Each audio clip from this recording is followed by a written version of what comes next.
बिस्मिल्लाहिर्रहमानिर्रहीम। अस्सलाम वालेकुम students, I am Waheed Akhtar and you are watching my YouTube channel Garrison Math Academy. Student of first year class, आज हम अपना लेक्चर नंबर 8 जो है वो चैप्टर नंबर 1 का स्टार्ट करेंगे। तो इससे पहले 7 चैप्टर जो है 7 लेक्चर जो है उसमें हमने 1.2 एक्सरसाइज के क्वेश्चन नंबर 15 तक जो है वो कंप्लीट किया था। आज हम 16 जो है वो क्वेश्चन नंबर इसका करने लगे हैं। तो जो आज स्टूडेंट्स फर्स्ट डे इस चैनल पे आए हैं, नंबर 1 तो वो ये है कि इस चैनल को सब्सक्राइब कर लें और बेल आइकॉन जो है वो उसको प्रेस करें ताकि हर आने वाली जो वीडियो है वो अब तक इन टाइम पहुंच सके।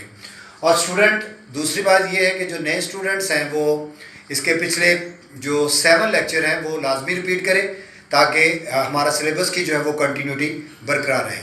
तो चलते हैं हम अपने क्वेश्चन नंबर 16 की तरफ। इसमें आपने रियल और इमेजिनरी पार्ट को सेपरेट करना है।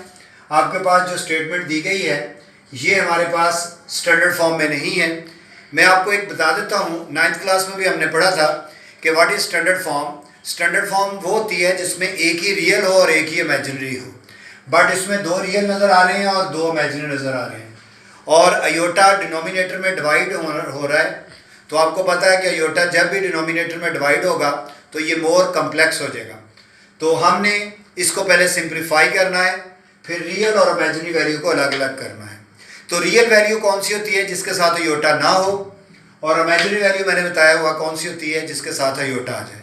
तो स्टार्ट करते हैं इसको। जब भी आपके पास डिनोमिनेटर में अयोटा की वैल्यू आ जाए तो आपने इसके कॉन्जुगेट से कौन सी वैल्यू लेनी है, डिनोमिनेटर के कॉन्जुगेट की वैल्यू, यानी इसके कॉन्जुगेट की वैल्यू बनेगी 4 - 5 अयोटा।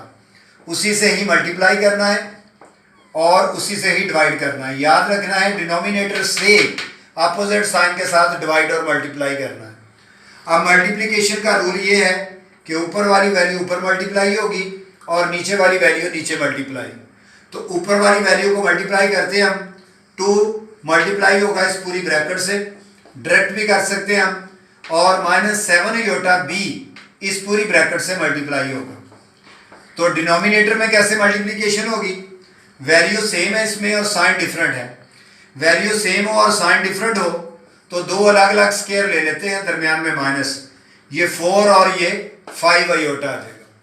तो अब क्या करेंगे, हम इसको मल्टीप्लाई करें, 4 2 8 और ये क्या होगा 10 अयोटा और -28 अयोटा और minus minus plus 35 iota square आ जाएगा। और डिवाइडेड बाय क्या होगा, 4 का 16 और -25 अयोटा स्केयर, तो 38 अयोटा, और अयोटा स्केयर की वैल्यू क्या होगी -1, ये -1 लिख दिया हमने, और डिवाइडेड बाय 16 अयोटा स्केयर की वैल्यू फिर देखिए क्या होगी -1।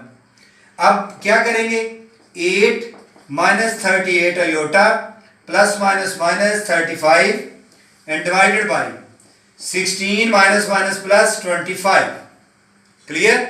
अब बेटा रियल वैल्यू रियल में ऐड हो जाएगी, 8 - 37 माइनस का आपको पता है 27 हो जाएगा और -38 अयोटा, और डिवाइडेड बाय क्या होगा, इन दोनों को ऐड कर लेंगे तो 41 आ जाएगा। अब आपने 27 डिवाइडेड बाय 41 अलग कर लेना है, ये 38 अयोटा डिवाइडेड बाय 41, तो ये हमारे पास रियल पे वैल्यू आ गई और ये हमारे पास अयोटा आ गया। रियल और इमेजिनरी वैल्यू को सेपरेट कर दिया हमने सिंप्लीफाई करने के बाद। जी बच्चों, सेकंड पार्ट अब हम करने लगे हैं। इसके लिए आपने सबसे पहले तो इसका स्केयर एक्सपेंड करना है। क्लियर। इसका स्केयर आपको पता है कैसे एक्सपेंड होगा, ये देखें, फर्स्ट वैल्यू है उसका स्केयर प्लस सेकंड वैल्यू का स्केयर और प्लस 2ab यानी फर्स्ट और सेकंड वैल्यू, ये हमने a प्लस b के फार्मूले के मुताबिक इसको एक्सपेंड किया, और डिवाइडेड बाई अभी वैसे रहने दें 1 प्लस अयोटा। अब इसको सॉल्व करेंगे तो ये बनेगा हमारे पास पॉजिटिव का 4 प्लस का 9 अयोटा स्क्वायर और minus 3 to 6 2s are 12 iota and divided by 1 plus iota आ जाएगा। अब बच्चों क्या करना आपने, अब आपने क्या करना है, आयोटा स्क्वायर की जगह पे वैल्यू लिखनी है। यहां पर लिखोगे 4 आयोटा स्क्वायर की वैल्यू -1 और माइनस का 12 आयोटा आ जाएगा और डिवाइडेड बाई क्या हो जाएगा 1 प्लस आयोटा। तो इसको अब आपने सिंप्लीफाई कर लेना है। कैसे करोगे, ये देखिए 4 - 5 9 -12 iota and divided by 1 plus iota आ गया। क्लियर। अब देखो बच्चों, आपने इन दोनों को रियल को कर सकते हैं माइनस, ये है -5 माइनस का 5 और 12 आयोटा और डिवाइडेड बाई 1 प्लस आयोटा। तो ये सिंप्लीफाई हो गया, हमारे पास फर्स्ट पार्ट की तरह बन गया।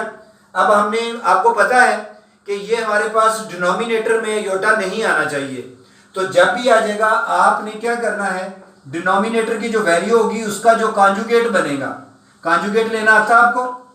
यस, इस वैल्यू का जो आयोटा की वैल्यू जो होती है उसका साइन चेंज कर लेते हैं। तो फिर क्या होगा, ये प्लस है तो इधर लिखेंगे आप 1 minus iota and 1 minus iota. तो अब आपने इसको मल्टीप्लाई उसी तरह ही करना है। कैसे, -5 जो है वो पहले ऊपर वाली इस वैल्यू से पूरी ब्रैकेट से मल्टीप्लाई, फिर -12 आयोटा 1 माइनस आयोटा से मल्टीप्लाई एंड डिवाइडेड बाई।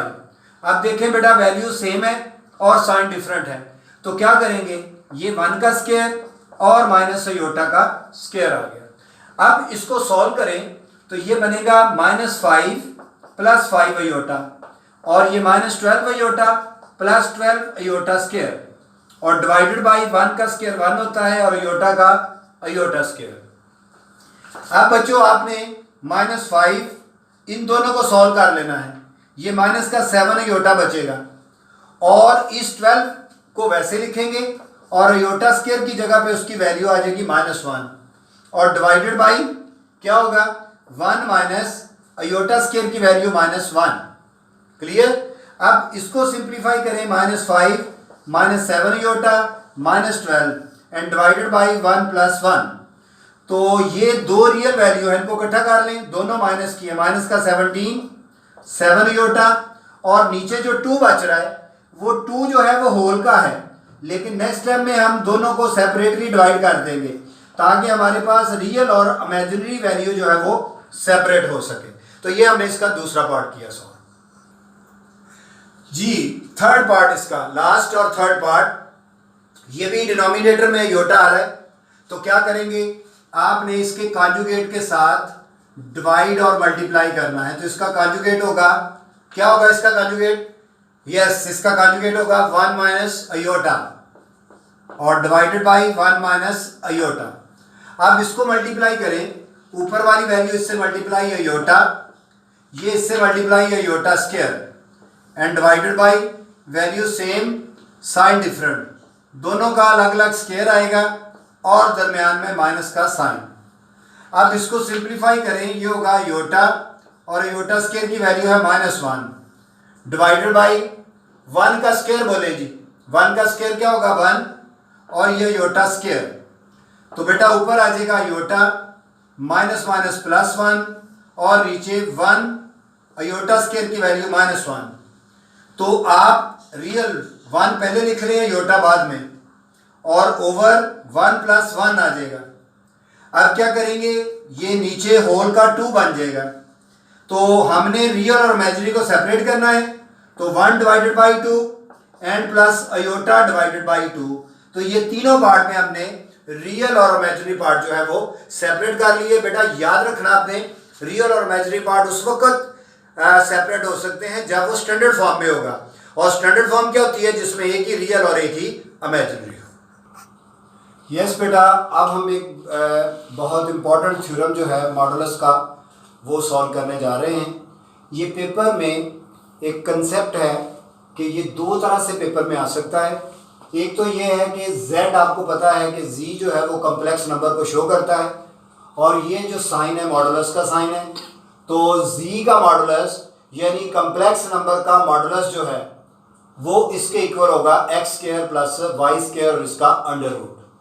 या ये क्वेश्चन इस तरह भी पेपर में आ सकता है थ्योरम कि प्रूव दैट, साबित करें, modulus of complex number is the distance from the origin of the point representing the numbers।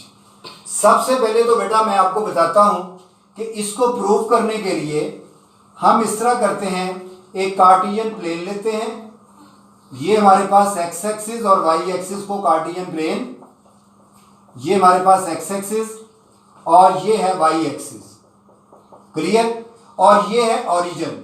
अब हमने क्या करना है कि एक कॉम्प्लेक्स पॉइंट लेना है।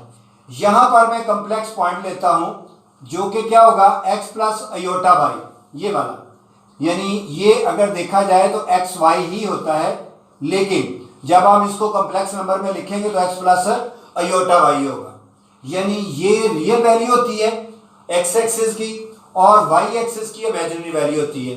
तो उन दोनों का ऑर्डर पेयर जो है वो फिर हमारे पास क्या बनेगा, एक कॉम्प्लेक्स नंबर बनेगा। तो कॉम्प्लेक्स पॉइंट हमने एक लिया है, तो ये जो ओरिजिन है और इस पॉइंट तक का डिस्टेंस जो है इसको बेटा मॉडुलस बोलते हैं। इसका मतलब मॉडुलस एक डिस्टेंस है, ये सुन ले बात, मॉडुलस एक डिस्टेंस है और ये डिस्टेंस कहां से कहां तक है, ये बेटा ओरिजिन से लेकर जो पॉइंट है, और वो पॉइंट कौन सा है, कॉम्प्लेक्स पॉइंट, पॉइंट से ओरिजिन तक के डिस्टेंस को मॉडुलस कहा जाता है।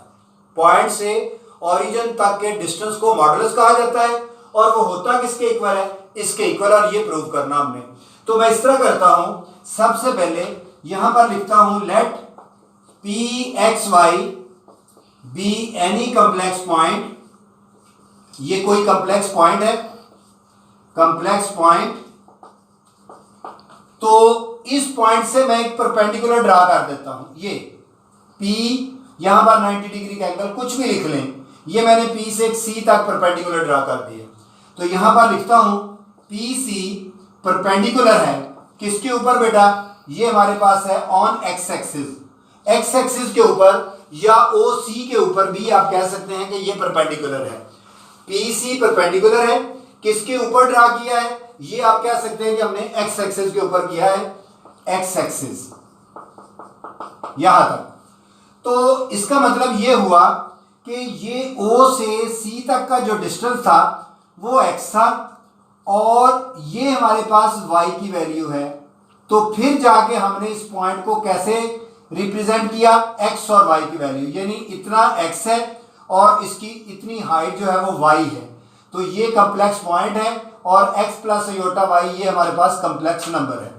तो ये मैंने पॉइंट PC परपेंडिकुलर ड्रा किया ऑन x एक्सिस पर, वेयर जहां पर मैं लिखूंगा कि OC जो है वो बेटा x के इक्वल है और PC जो है वो measurement is equal to y के इक्वल है, क्लियर।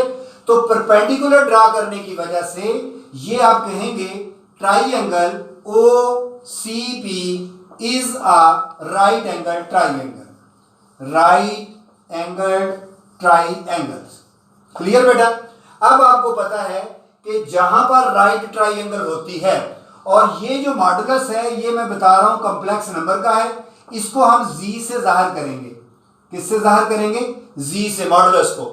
ये डिस्टेंस जो है वो z है, ये x है, ये y है, और इसको हम लिख सकते हैं इधर ही कि ये OP जो है ये हमारे पास z के इक्वल है। ये तीनों मैंने रिप्रेजेंट कर दी। तो अब ये राइट ट्राइएंगल बन गई है, तो इस पे मैं पैथागोरस लॉ अप्लाई कर सकता हूं, बाई पैथागोरस लॉ। वो लॉ क्या है वो आपको पता होना चाहिए, वो है बेटा हाइपोटेनस का स्क्वायर। आपको पता है 90 डिग्री के सामने हाइपोटेनस होता है, ये है हाइपोटेनस का square is equal to base का स्क्वायर जो कि x है, प्लस परपेंडिकुलर का स्क्वायर जो कि क्या है, y है। तो ये हमारे पास आ जाएगा z, स्क्वायर खत्म कर देंगे तो दूसरी तरफ हमारे पास क्या आ जाएगा, x स्क्वायर y स्क्वायर और इसका अंडर रूट, क्लियर। अब इसको हम मॉडुलस इसलिए लगाते हैं क्योंकि ये डिस्टेंस होता है, ये क्या होता है, डिस्टेंस। तो डिस्टेंस ऑलवेज पॉजिटिव, इसलिए हमने इसको मॉडुलस का साइन देना होता है ताकि इसके अंदर नेगेटिव की कोई गुंजाइश ना रहे। तो अब आपको पता चल गया होगा कि अगर आपको कॉम्प्लेक्स नंबर दिया जाए तो उससे मॉडुलस कैसे फाइंड किया जाता है, आपने उसकी रियल वैल्यू जो भी होगी उसका स्क्वायर लेना है हमेशा, प्लस और अयोटा के साथ यानी इमेजिनरी पार्ट जो होगा उसका स्क्वायर लेना है, तो ये वाई स्क्वायर होगा, और साथ इसका क्या ले लेंगे आप, स्क्वायर रूट। तो इसको हम कहते हैं कि किसी भी कॉम्प्लेक्स नंबर का मॉडुलस फाइंड करना है, यानी उसका ओरिजिन से कितना डिस्टेंस बनता है वो फाइंड करना था। तो बेटा शॉर्ट जो है वो क्वेश्चन के लिहाज से वेरी इंपॉर्टेंट ये थ्योरम है। इसको आपने, इसकी फिगर जो है वो आपने कोई लेड पेंसिल से नहीं बनानी, जस्ट पेन के साथ नॉर्मली जिस तरह हम ड्रा करते हैं उसके साथ बनानी है। तो उम्मीद है कि ये आपको जो है वो थ्योरम कंप्लीटली समझ आ गया होगा।